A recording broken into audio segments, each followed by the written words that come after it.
Hello everyone, welcome back to part 2 of the topic Advent of Europeans in India. In this video, we are going to learn about advent of the Dutch and the English in India. In our previous video of the series, we have covered the advent of Portuguese in India. If you wish to watch that video, please click on the link in the description box. So friends, what are we going to learn while we watch the video? We are going to learn about the advent of the Dutch and the English. Now what about the Dutch? We are going to learn about the Dutch arrival in India, Dutch settlements, Anglo-Dutch rivalry and decline of the Dutch in India. And what about the English? We are going to learn about Charter of Queen Elizabeth I, progress of the English Company, their foothold in West and South, and foothold in Bengal, and then Farrukhsiyar's Farman. We all know how the English came to India, established themselves, and at a time became ruler of the country. So in this video particularly, we are going to learn about their arrival and how they established their foothold in various parts of the country. So first, let's see about the Dutch. Well, the commercial enterprise led the Dutch to undertake voyages to the India. So what attracted them? Of course, the commercial enterprises. In 1602, the States General of the Netherlands amalgamated many trading companies into the East India Company of the Netherlands, and the company was empowered to carry on war, to conclude treaties, to take possession of treaty, and to erect fortresses. So this is a general view about the Dutch. So this is the general things about the Dutch. So here you can see European settlements in the country. Here is the map of the Dutch, and you can see some settlements like this Masulipatam and Cochin, which we are going to read in detail in this video. Let's learn about Dutch settlements. Well, Dutch founded their first factory in Masulipatam, which is in Andhra Pradesh, in the year 1605. They started establishing trading centers in different parts of India, where they became a threat to Portuguese, and we know that Portuguese were the first European power to come and establish their factories, establish their business in India. And they captured Nagapatam near Madras. Madras was previously known by this name, now it is known as Chennai. So they captured Nagapatam near Madras from Portuguese in the year 1658 in South India and made it their main stronghold. Dutch settlements more, they established factories on the Coromandel coast in Gujarat, in Uttar Pradesh, in Bengal and in Bihar. In 1609, they established factory in Pulicat, that is north of Madras. They established factories in Surat in the year 1616, then Bimlipatam in 1641, then Karaikal in the year 1645, then Chinsura in the year 1653, Baranagar, Kasim Bazar near Murshidabad, Balasore, Patna, Nagapatam in the year 1658 and Cochin in the year 1663. This is the main thing. They basically participated in the redistribute or carrying trade. What they took to the islands of the Far East various articles and merchandise from India. So this was their trade strategy.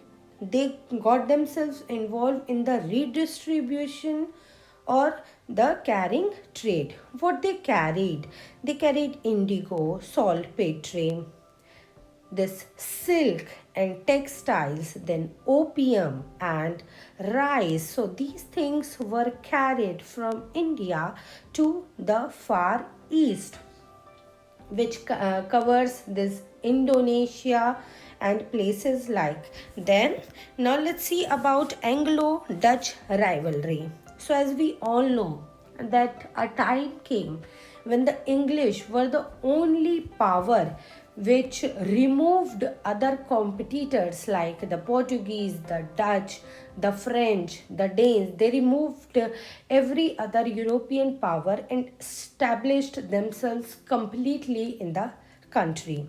So let's first read about the Anglo-Dutch rivalry. Well, English posed a serious challenge to the Dutch.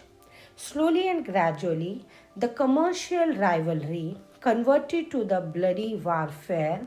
In the year 1623, the Dutch massacred 10 Englishmen and 9 Japanese at Amboina in Indonesia.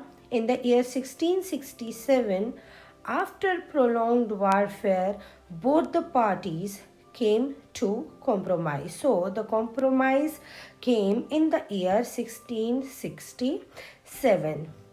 What happened? The British agreed to withdraw all their claims on Indonesia, and the Dutch retired from India so that they could concentrate on their more profitable trade in Indonesia. The compromise which took place between the two European powers, the British agreed to withdraw all their claims on Indonesia. They retired from India.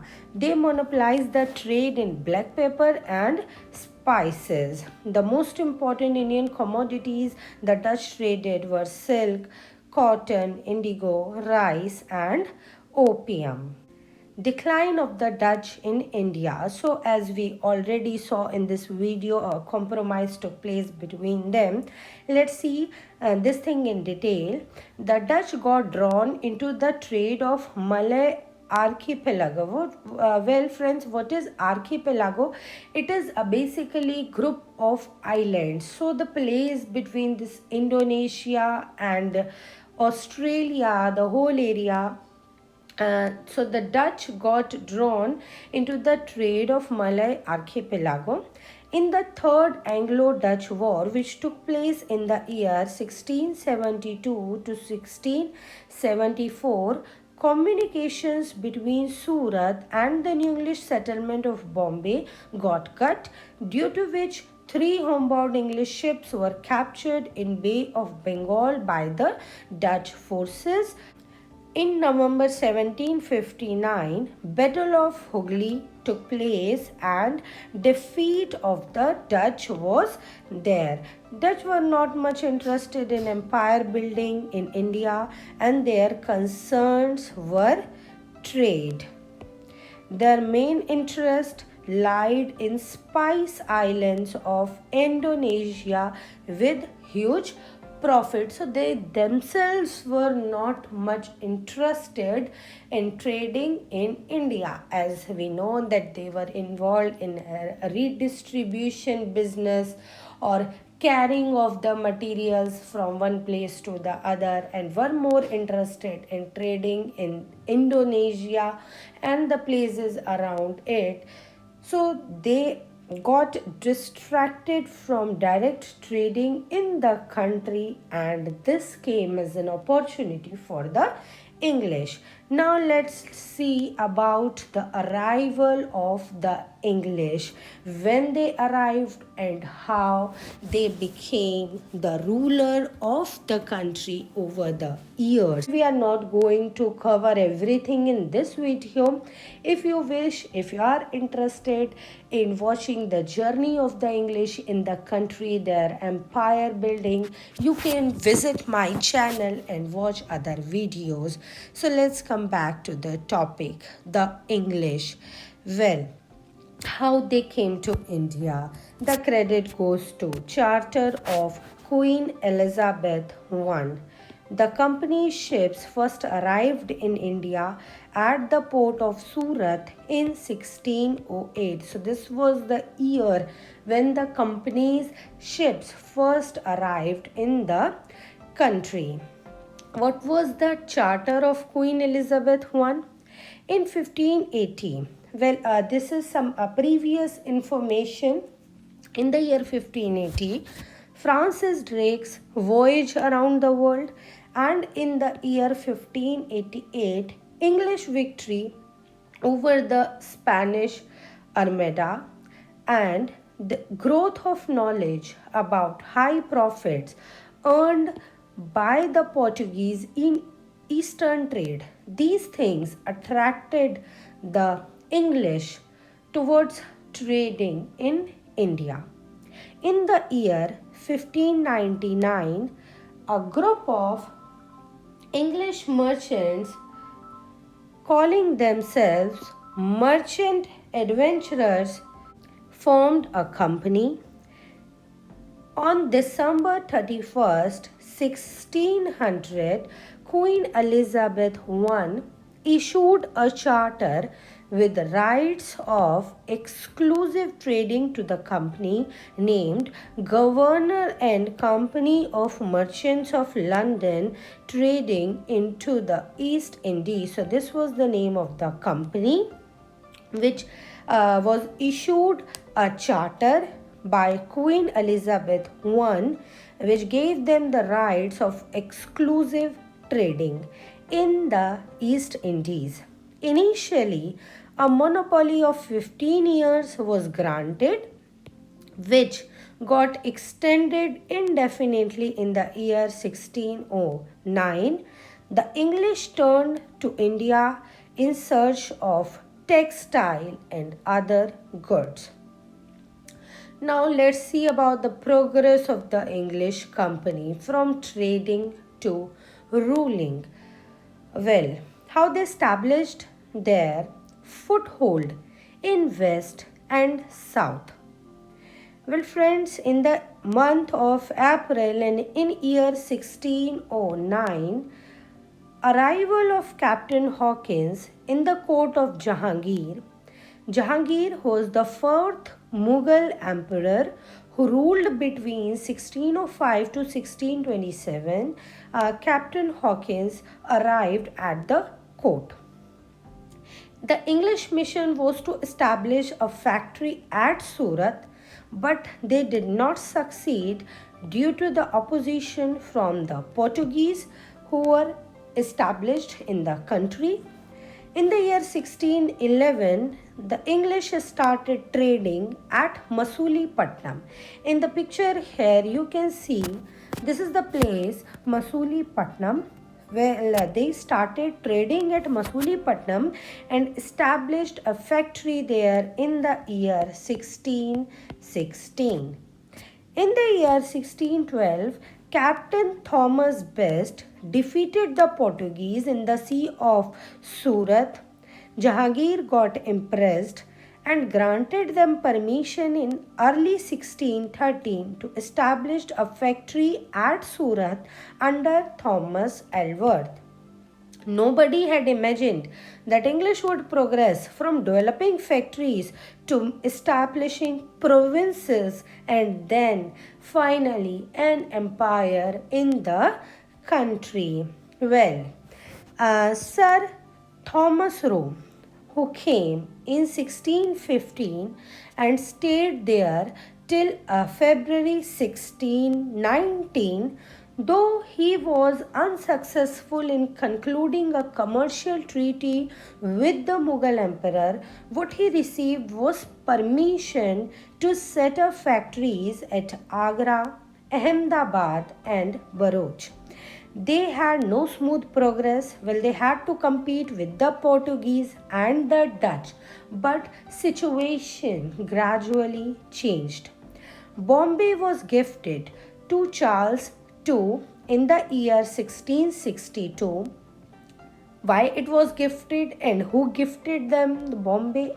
Well, it was under the Portuguese, and when the Portuguese princess Catherine married him, it was the Bombay was gifted to him in the year 1662. Later on, it was given to East India Company on an annual payment of £10 in the year 1668, and it was then made the headquarters in the year 1687. Slowly and gradually, peace was observed between Portuguese and English. Anglo-Dutch compromise took place. Thus, English were rid of the two arch rivals. In the year 1632, Golden Firman was issued to them by the Sultan of Golconda.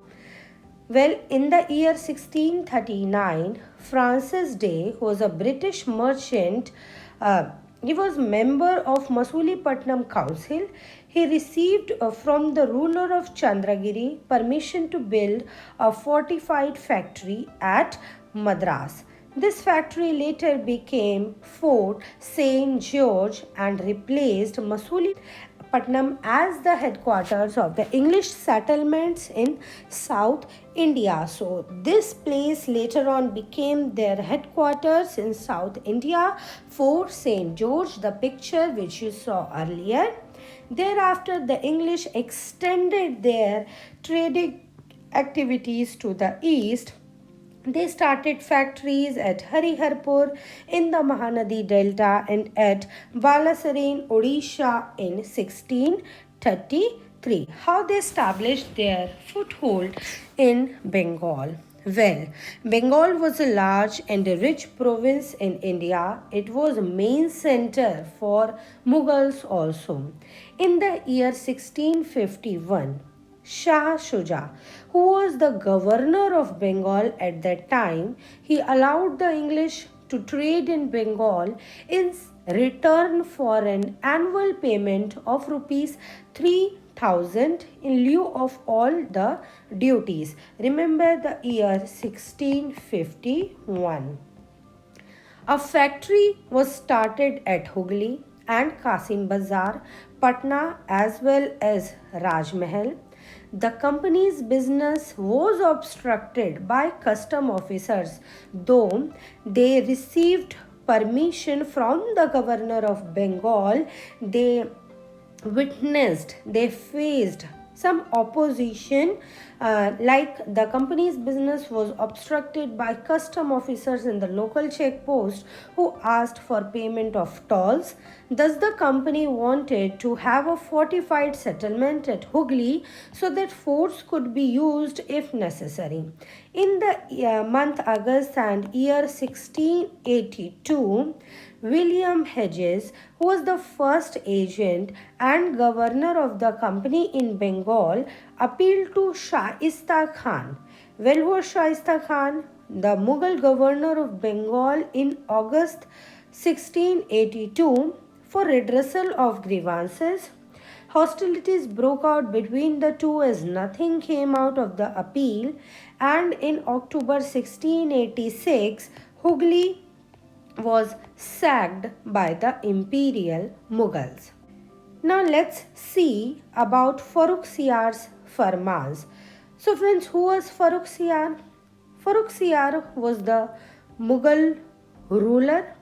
Let's see about his Farmans. English retaliated by capturing the imperial forts at Thana, modern Garden Reach, raiding Hijli in East Midnapur, and storming the Mughal fortifications at Balasur, that is in Odisha. English were forced to leave Hooghly and were sent to an unhealthy location at the mouth of the river Ganga. After the Mughal raid on Hooghly, Job Charnock, a company agent, started negotiations with the Mughals so as to return to a place called Sultanati. They were sent to an unhealthy locations. Then they made negotiations with the Mughal so as to return to a place called Sultanati. In the year 1690, Charnock signed a treaty with the Mughals in February 1690 and returned to Sultanati in August 1690. In February 1691, an English factory was established. An imperial farman was issued permitting the English to continue contentedly their trade in Bengal on payment of rupees 3,000 a year in lieu of all dues. A zamindar in Bardhaman district, Sobha Singh, rebelled subsequently, giving the English the pretext they were looking for to fortify their settlement at Sultanati in 1696. In 1698, the English succeeded in getting the permission to buy the zamindari of the three villages of Sultanati, Gobindpur and Kalikata, which is Kalighat, from their owners on payment of rupees 1200. The fortified settlement was named Fort William in the year 1700. It also became the seat of the Eastern Presidency, Calcutta, with Sir Halis Iyer as its first president. Well, so far we have seen that from 1600 to 1700, in 1600 they received the permission of trading in country, and by 1700, in the course of 100 years, this East India Company removed all the rivals. Well, the French and the Danes are to come later on, but the rivals present at that time, the Dutch and the Portuguese, they removed them, established themselves in the country, and we can see the rulers of the country at that time, for a nominal profit, for their own profit, they sidelined the profit of the country as a whole. We can see that the problem not only lies with the English, the problem lies in ourselves also. The powers were not united. The powers here were fighting with each other, and the country as a whole, at this time, we can see the feeling of nationalism or the feeling of unity lies nowhere, and this helped the outsiders to establish themselves. So friends, what were the Farrukhsiyar's farmans which I talked about? Well, an English mission led by John Sirman to the court of the Mughal Emperor Farrukhsiyar, who was the emperor between 1713 to 1719, secured three famous farmans. They got privileges of trading in Bengal, Gujarat, and Hyderabad. They received many privileges in these states. Then the farmans were regarded the Magna Carta of the company. Their important terms were: companies' imports and exports were exempted from additional custom duties excepting the annual payment of rupees 3,000. They were permitted to issue dastaks, that is passes, for transportation of such goods. Company was permitted to rent more lands around Calcutta. In Hyderabad, the company retained its existing privilege of freedom from duties in trade and had to pay the prevailing rent only for Madras. in Surat for an annual payment of rupees 10,000. The East India Company was exempted from the levy of all duties. It was decreed that the coins of the company minted at Bombay were to have currency throughout Mughal Empire. So these were important terms. They gave them many permissions. They freed them from many things which helped the company to establish their foot, their themselves, their company in the country. Apparently, the East India Company managed to earn a number of trading concessions in Bengal from the Mughal authority by the means of flattery and diplomacy. So, their twofold strategy was flattery and diplomacy. But the English had to conquer the French so that they could establish their complete sway over India. We are going to learn about the arrival of the French, the fights between the English and the French in part 3 of the video. So if you are interested, you can watch the video which is there on my channel. So here friends, the video ends. Please give it a like, comment on the video, share it and subscribe to my channel, and not forget to attend Google Form quiz on the topic and view your scores. The link is in the description box. The test is of 5 marks. Whatever you have learned, you can attend the quiz. It is free of cost. Only what you have to do, you have to put your email ID and your name and you can attend your quiz. You will see your marks. So here the video ends.